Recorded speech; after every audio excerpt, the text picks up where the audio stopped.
एक गांव में एक वकील साहब रहते थे, वकील लॉयर। हनुमान जी के बड़े पुजारी थे, बड़े साधक थे। दिन रात कीर्तन गाते गाते हनुमान जी के भाव में इतने तल्लीन हो जाते कि उन्हें ध्यान ही नहीं रहता। कोई भी केस मुकदमा ले लें तो कहते हैं सब हनुमान जी देखेंगे, चिंता मत करो।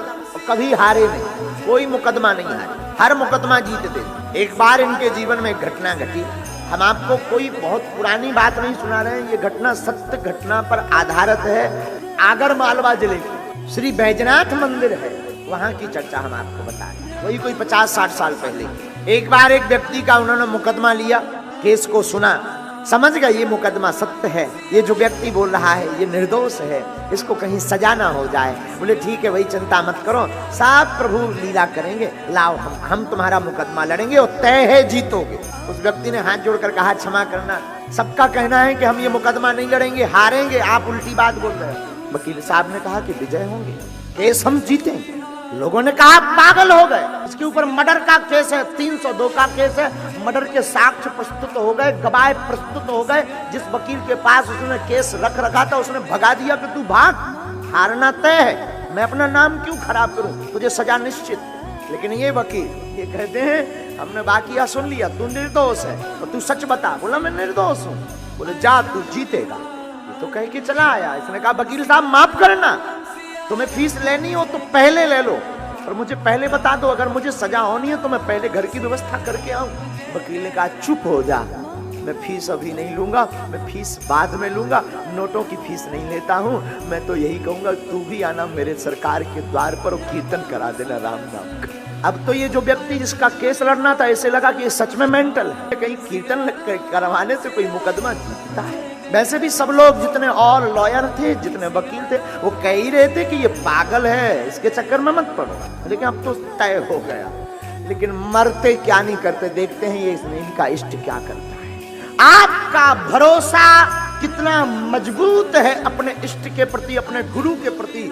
हमारा इष्ट और हमारा गुरु उतनी ही कृपा करेगा जितना तुम्हारा भरोसा हो। और ये तो वकील बड़े पागल, महादेव आए, अपना बही खाता जो वो फाइल होती है वकीलों की, फाइल बनाई उस मुकदमे की, सरकार के चरणों में रखी, और वही पूजा जो पुरानी पद्धति, वही पद्धति, हाथ में माला लिए जप रहे। पहले दिन जो बहस छिड़नी थी उसी दिन वो 2 घंटे लेट आए। जिस व्यक्ति का मुकदमा था तो उसे लगा कि अब तक तो लग रहा था कि 50 है, अब तो लग रहा पूरे। 2 घंटे बाद कोई आ रहा है, जज चिल्ला रहा है। अब जज छोड़ेगा थोड़ी ना, सजा हो रही होगी तो ये आजीवन करवा कर मानेगा। पहले तो कम से कम 20 साल की ही होगी। जज बैठा है, मजिस्ट्रेट बैठा है, इसके अंदर कोई भय नहीं, कोई डर नहीं कि मैं देर से आया हूं। मानो यूं मान के चलो कि ये उसका बाप है, और वो अपनी मस्ती में डूबा हुआ आया। जिस आदमी का मुकदमा था उसे लगा कि यार फंस गए, अब फाइल भी लेते नहीं बनता, बहस जारी है, कल परसों में उसका फैसला होना है। तब तक जज ने कहा कि अब तक क्यों आए। इसने एक शब्द में बोला माय लॉर्ड क्षमा करना, मैं अपने सरकार की सेवा में था। इस जज के ऊपर भी एक दूसरा जज है, मैं उस मजिस्ट्रेट के संरक्षण में था जिसका ऑर्डर तुम भी स्वीकार करते।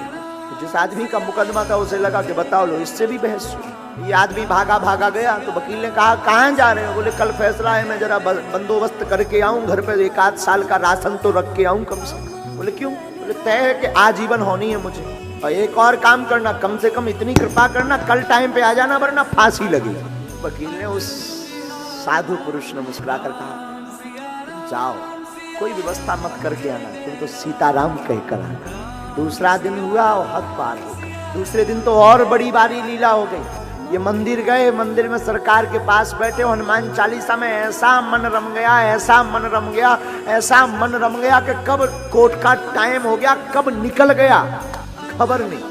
कोर्ट का टाइम 20 मिनट से, इसे ध्यान आया, आंख खुली, भागा भागा लेकर के फाइल पहुंचा के मैं तो मारा गया। अंदर गए, जज सामने बैठा हुआ था, क्षमा मांगने, माफ कीजिए आज फैसला था, मैं टाइम पे नहीं आया, पूजा में बहुत ज्यादा व्यस्त रहा। जज साहब बोले तुम पागल हो गए क्या, आज जैसी जो वकालत की बहस तुमने की जिंदगी में किसी वकील ने हमारे सामने नहीं की। वकील ने कहा फैसला क्या किया आपने। बोले